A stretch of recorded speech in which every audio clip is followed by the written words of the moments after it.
the past 4 months has been extremely successful for my team in RCS, guys, and I've been seeing a lot of discussion about us recently, of course, and I just want to make a video showing some unseen footage, the first ever game of Gen.g Mobile One Racing, first ever game we played together as a roster, as a team. This was a scrim against Space Station on September the 15th of 2022, heading into the 2022-23 season of RCS. And just a quick note, Evo Goat, his name, that is just because Daniel's name currently on Steam is Evo Goat for some reason, but that is Daniel, so this is the SSG squad. We played 14 games versus them, and this was the first ever one.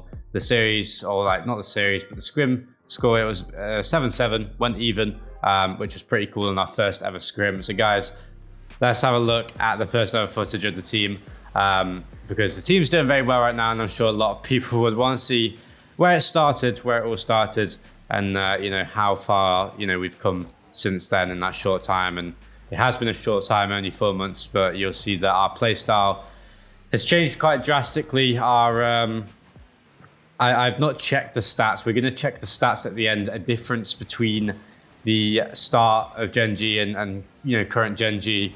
I'm going to be showing you guys a recent replay of the recent regional that just happened. We won the regional, and I'm going to show you a replay of the semi-final against G2, because I think that one of those games was really well played from us, especially. So I just want to show you guys this one, and you'll see that some of the you know, things that you guys know from us, like the pre-jumps, they are already happening in game one, in the first minute ever of the team playing together. This one didn't quite come off from Chronic and Nolly, but good to see that it's, you know, quite natural to us. But yeah, I just want to talk about this team a little bit. Obviously, for those of you who don't know, me and Nolly wants to move to NA, and we want to pick up Chronic, and Gen.g wants to pick us up. That's the short story.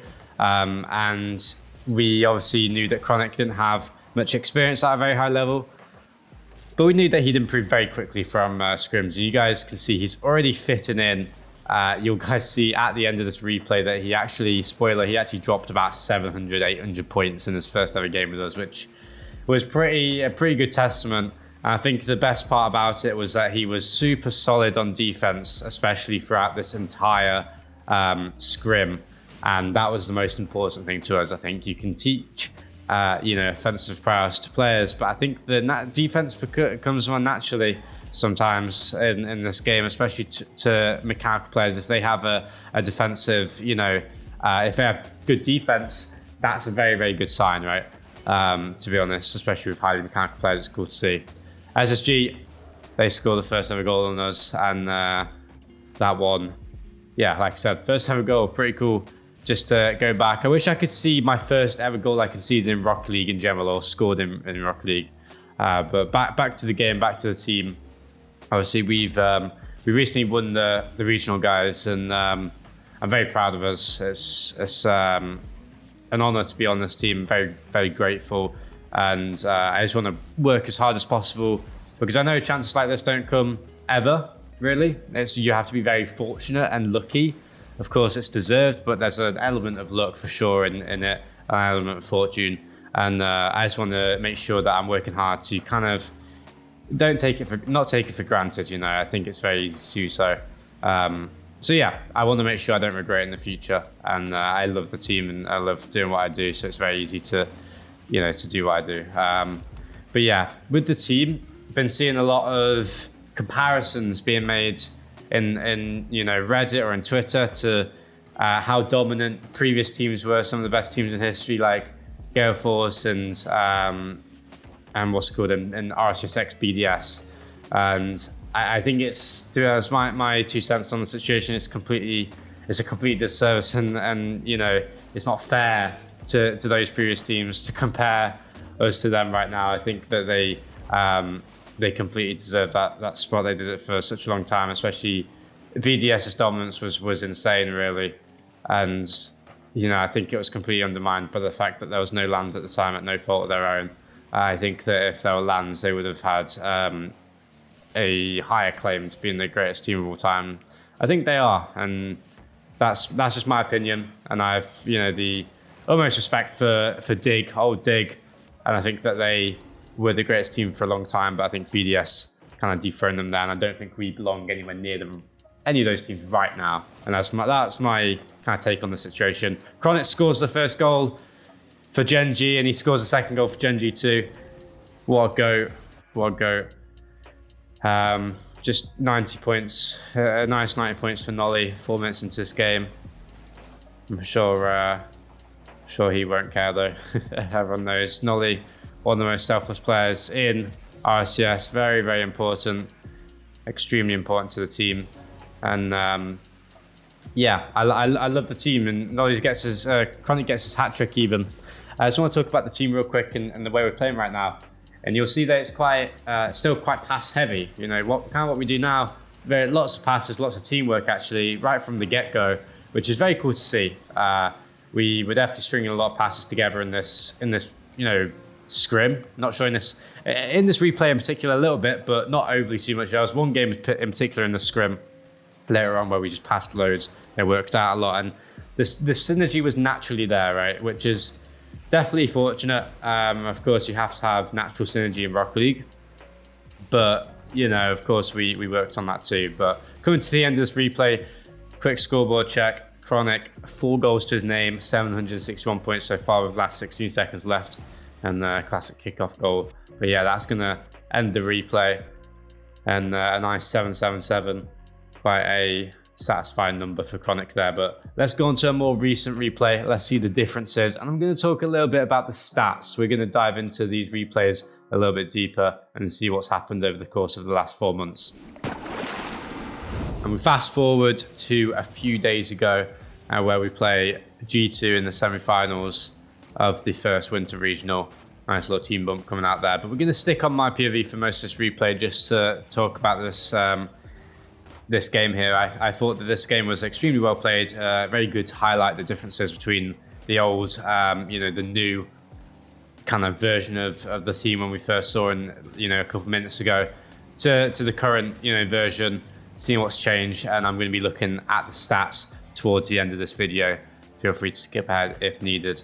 But yeah, this game, you'll see just a lot of control, just outright control. And I'm not going to be diving into, strategy or anything. Not that I think Rocket League is a particular difficult game to see at face value what team is doing, but I think there's a lot of things that teams doing the other players don't really pick up on. Like I wouldn't, for example, know exactly what G2 are doing in their play style, and usually I wouldn't really know what other teams are doing in their play style, and vice versa. So I'm not going to be, talking about the real big components, I think, that made this game, super strong and controlled by us.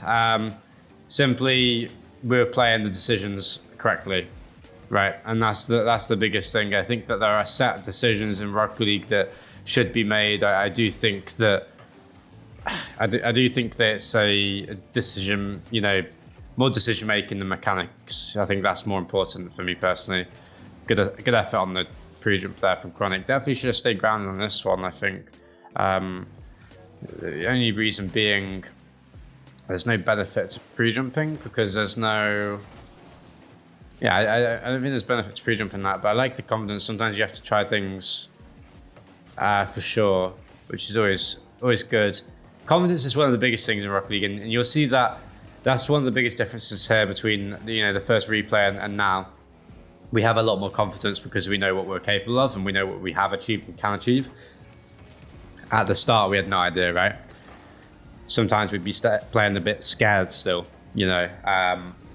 we weren't quite sure how well we'd face against the top teams. And now we know that we can, right? And, the same things you'll see in the first replay, you'll see similar things here. I think that if we have a look at the stats at the end, I think that'll highlight it. Again, haven't checked the stats yet. And of course, it's just a one game, it's a pool of 2 games. It's the stats. I'd be surprised if they're similar, because who's to say that in game 3 of this series, that's not the normal stats and this one was an outlier. Who knows? Maybe this one was the outlier. What I'm trying to say is perhaps I played further back in this replay than I usually do. And in the first replay, maybe I played further back in that one than I usually do. So just a little bit of fun to compare the stats. Nothing, too serious to highlight any, real takeaways from it. It's just a little bit of fun, and maybe we can highlight a few things, see what went well. But last 2 minutes of this game, the only thing you'll see us doing is trying to play for the lead. I think that my team is the best in the world at being able to identify, when is sensible to create, certain threats and when is sensible to defend, if that makes sense. I think it's important to know that when you have a lead, you don't have to score. And it's simple as that, really. Rocket League's a simple game if you want to make it simple, and it's a deep game if you want to deep it. But on that note, this is about playing for the lead. We don't need goals. It's okay to win the game 2-1 and have all the fans say it's not a convincing win. If I control the 50s, if I save the balls, that's a convincing win in my book. Sometimes I would absolutely rather win a game 3-0 than 8-1. I'm not gonna lie. And I know that sounds silly. I know that sounds really silly, but I think there's absolutely value in that point. And I talked about that with my team, or I think I talked about it with Nolly at least, and he seemed to agree. I'd rather lose a game 8-0 than lose a game 2-1 in a 3-minute overtime. By far. That's a way better outcome for a team losing 8-0 in terms of everything. For me personally, losing 2-1 in a game 3 overtime, there's just more to it. 8-0 after 4, you're done. The last 4 don't even matter. So here, I loved this game. I absolutely love this game. I'll be watching it a lot. The pure control and defense, even in chaotic situations, was just kind of fantastic. And I do think defense is an extremely unexplored kind of part of the pitch, if that makes sense. I think that all of the top teams are very aggressive teams in the past, but I think that the best defensive team will win. And I want to carry on putting more and more time into perfecting my own defense and hopefully the team's defense. But let's have a look at the stats. I want to see if there's anything we can highlight that are similar in these 2 replays. So here we've got the stats, and we're just going to be talking about possession to start things off, because this was the first one that popped out to me. In the first replay, the first game we ever played together, it seemed that we had less possession than the space station in this game, as you can see here. And then if we switch over to the second replay against G2, our possession seems to have gone up. And I think that is a big factor into I think that's a kind of a common theme in our playstyle right now, or in our game. We do usually have more possession than the other team, I think. And that could just be down to getting individually better, getting better at winning interactions, such as 50s, challenges, flicks, stuff like that, just being simply better. Or it's a playstyle thing. And, you guys can figure that one out on your own or make your own decisions on that. I personally, don't even know, or maybe I'm keeping it to myself, who knows. No, I'm joking. It's, I don't know. But that could be something that's changed. Secondly, if we take a look at the average boost amount for the entire team, in the first replay, we actually had an average boost amount as a team of 138, as you can see here. And we've had 96 seconds on average with 100 boost, and 154 seconds on average with 0 boost. And if we take a look at the second replay, which is actually quite crazy, our average boost amount has gone up by just over 20.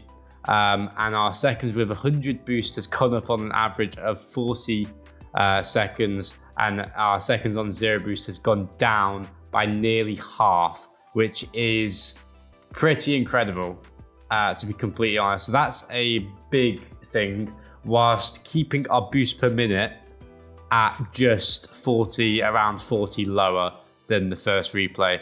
If we take a look here, which is absolutely insane. So, a big drastic, difference in the boost amounts there, which is definitely a key thing to note.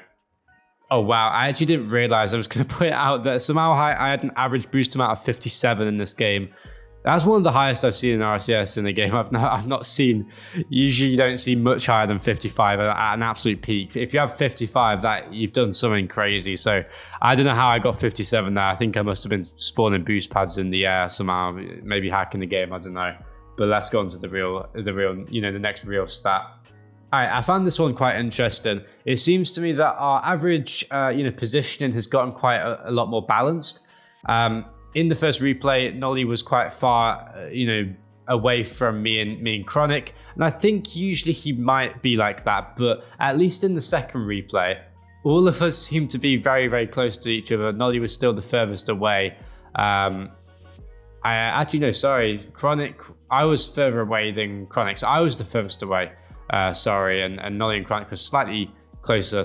But we seem to be way more balanced. We only have, a range of, 113, a range of 113 compared to a range of, I don't know, what's that, like 270 in this one. So crazy difference there in positioning. So perhaps that's point to note. If we check on this little screenshot here, that you can see the kind of average map of where we are in relation to one another. In the first replay, this is what it looks like, and in the second replay, that's what it looks like. So not much difference here, apart from Nolly and Chronic switching places a little bit there, and me staying quite aggressive, staying quite up the pitch, which is usually what we have in my team. I'm usually the far more aggressive player naturally, being up that pitch, waiting in front of the ball more. So interesting to see that hasn't changed, but Nolly and Chronic seem to have changed, at least in these two replays. All right, guys, and that's all the stats I have for you. Obviously nothing to really take away, just a bit of fun, comparing the two games. Like I said before, it might not be the average, but, as I said, just a little bit of fun to see what's different or see what's the same. Guys, if you enjoyed that, please leave a like and subscribe. Let me know in the comments your thoughts on the video, just to see your thoughts on seeing the first game of the team. Was it a good game? Was it bad? What points did you see that are different now compared to what we used to be like? I'm intrigued to hear your thoughts. But other than that, hope you enjoyed, and I'll see you in the next one. Take care.